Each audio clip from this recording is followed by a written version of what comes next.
So Travis Scott and Drake have become two of the biggest artists, not only in the hip hop world, but in all of music, and they're cultural icons at this point. And if you look back at both their studio albums, they both dropped in 2018, and they both had the highest first week sales of any other hip hop albums that year. You had Scorpion first with 732,000 copies first week, and Astroworld right behind it at 537,000 copies sold first week. And now the question becomes, for 2021, will Travis Scott actually pass Drake in terms of, commercial success? Commercial success is often a very, I would say, shady thing to look at. I mean, obviously, you don't look at it when you're comparing a rapper, but I mean, with the type of career choices that Travis Scott has made and Drake has made, it's cool to see them both at the top right now when it comes to the type of commercial success they're doing and how they move their records. But guys, let us know in the comment section, do you think Travis Scott will have a bigger year than Drake? Because, it's always cool to see how, Drake's in a certain position, Travis is in a certain position, and right now I think within especially the younger generation of listeners of hip hop, Travis Scott is the number one guy. I mean, if you look at the types of endorsement deals, that he's pulling in, it's absolutely crazy. You could talk about Nike, you could talk about PlayStation, you could talk about Fortnite, McDonald's. This guy is doing everything and anything to take his name to an icon status, and it's absolutely beautiful. Talk about what he was able to do on those first week sales with Astroworld. That was mind blowing, man. Anyone that touches 500,000 sales in their first week, in my books, is automatically up there. So that's where I'm at with this. Yeah, and keep in mind that, that was also with the merch bundle. So, those sales were boosted up because he sold merch alongside the album. So we might see maybe a decline because of that reason, because Billboard kind of made a new rule where that won't be counted in.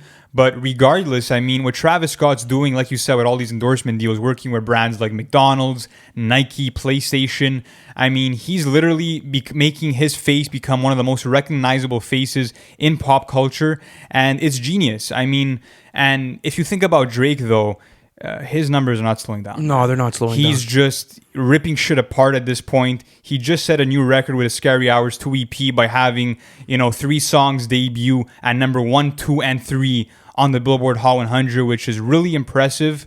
And not only that, but I mean, if you look, let's say, at the big 3 in hip-hop, nobody has had that level of commercial success as Drake. This guy has 90 singles that have gotten platinum and has diamond songs at this point. I mean, Drake... He's got one diamond song. He has with God's Plan. If you look at what he's able to do when it comes to selling records and beating records, it's over. I don't think there's really anyone in that conversation, but I mean, the tides are changing right now. There is a shift in the industry, and we all see it. We see what the younger kids are really gravitating towards, and I would say more of the 12-year-old to 16-year-old sort of vibe, and how everyone's really, really, really fascinated with Travis Scott and his sound. And it's awesome to see, because not only is Travis Scott able to be commercially successful, but he's also able to deliver great quality and able to put it up. So what do you think needs to happen this year in order for that to transpire, the power shift? Yeah. Travis Scott takes over, Drake takes a backseat. So, I mean, this is tough because Certified Lover Boy, has been teased for over a year now. So Drake really has the fans waiting, and it might be, one of his most anticipated records in a long time. But what Travis needs to do is have an extravagant rollout like he did for Astroworld, man. I mean, every time Travis Scott drops an album, it's an event and the whole world is watching. I mean, if you look at the festivals that he lines up, his Astroworld Fest that he has in November, attach that with the idea of giving the artists that are featured on the album Utopia chains to kind of, hype people up for the appearances on the album. And not only that, but some people call Travis Scott the modern day Kanye West because of the all-star cast that he's able to put together for his album. So, I mean, I do think that Travis Scott is the master of an album rollout, and his marketing, is levels ahead of Drake at this point. Oh, that's where I'm going to disagree, though. Okay. Okay. So I do agree with you that Travis Scott's marketing is on a different level, and I didn't mention, the whole endorsement deals and everything he's been doing with his name, and, really taking his name and infiltrating pop culture, and literally just, if you don't know who Travis Scott is at this point, I mean, you're probably living under a rock. But when it comes to selling records, I don't think there's anyone in music that touches Drake on that level.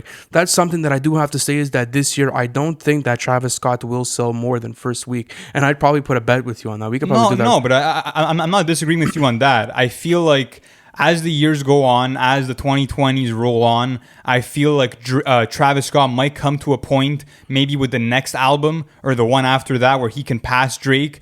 But it just won't happen this year around because Drake is still at the peak of his popularity and he's going to keep reaching new heights. But all I was saying is that I feel like the way that Travis Scott's moving right now is, miles ahead of the way anyone else is moving because, he's kind of finding new audiences with his endorsement deals. I mean, look what he did with the Scots, with Fortnite. He brought that song to a whole different audience of kids, and by collabing with Fortnite, he made that song go number one.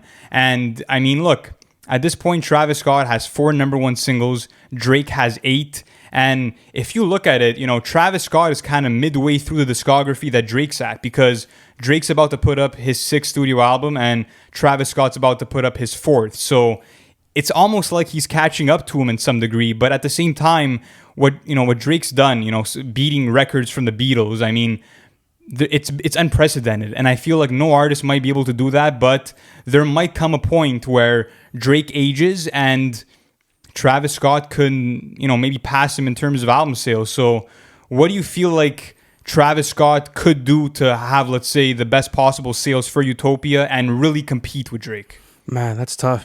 I wish I was a part of that marketing team. Imagine their fucking war rooms, man. Those guys must go at it. But listen, I don't know because I'm not on that level of marketing and, talking about that sort of stuff is kind of out of my league. But Travis Scott has to do his thing more than anything. Like the way that he's been able to build up the anticipation towards this album. I mean, if you look at our comment sections and the way people are really trying to get at this album, it's gonna be massive. He's gonna outsell J. Cole, which is huge in itself. Yeah, he's gonna outsell J. Cole. But I mean, now it's like, I do agree with you that he probably won't do anything this year to Drake or like being able to pass him this year. But you could see it down the line, like maybe in the next couple of years, that power shift is going to go to Travis Scott. Because I mean, commercially, out of the new generation, who's really doing what he's doing? Like, and not only that, there's but no one. Look at the consistency in his discography. I mean, this man has literally been able to keep his name afloat also because of the quality in the projects. Because there literally hasn't been a single miss, and he's really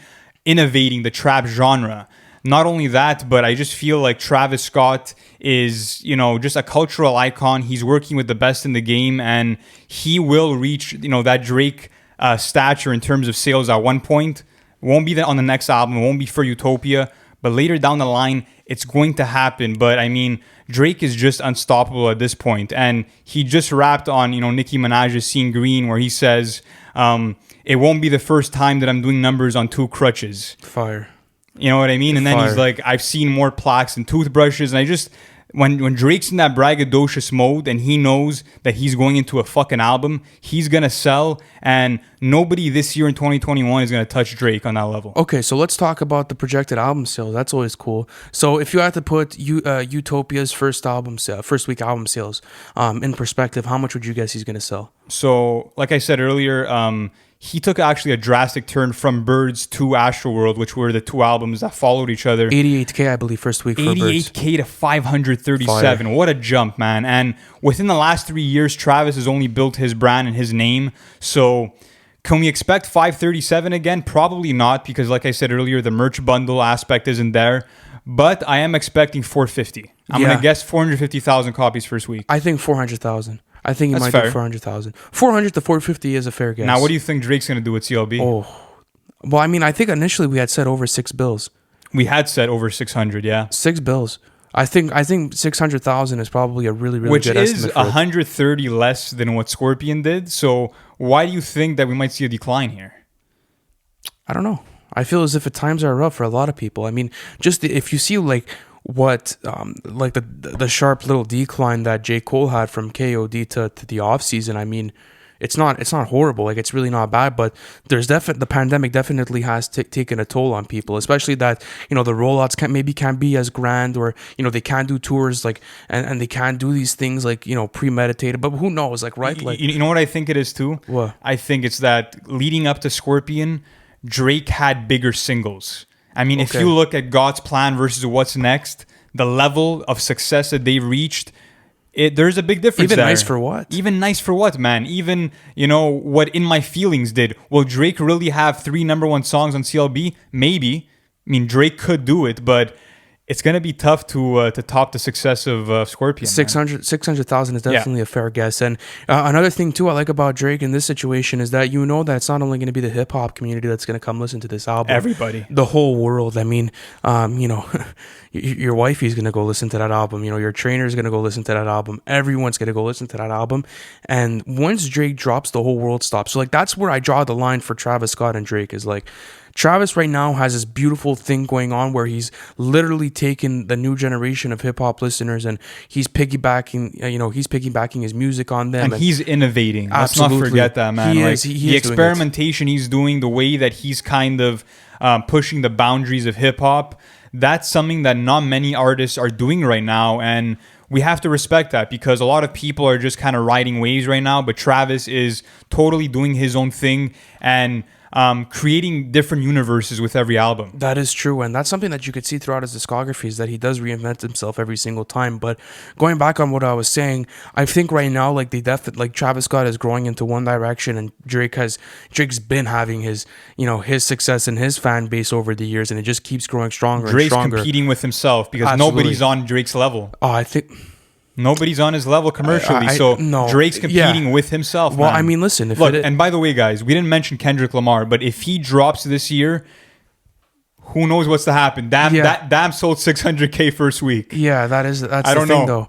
That is the thing. That's what I was going to say is that Kendrick could come out and absolutely shock the world. So the thing is that the Travis and Drake is more comparable just because like you could see that they're taking a very similar approach to their careers, that, they're trying to become the most commercially successful rappers for their generations, and that, they're really pushing for that commercial success. But Kendrick's a different vibe because it's very focused on the album. Like, the rollouts aren't as grand, and, obviously like they have their marketing going on and it changes. But what I like about this comparison about Travis Scott is like now we see that there's this new cycle of life coming into hip hop. Like imagine the day where Drake doesn't drop albums anymore. Like imagine how you feel about that. I know, and Travis Scott could be the one to kind of take over the mainstream of hip hop. Thank you guys for watching the whole video. Hit that subscribe button to join the family. We're doing weekly reviews. We're giving you guys all the updates in the industry. Plus, we have our series called What to Expect, where we actually take you through the album before it drops.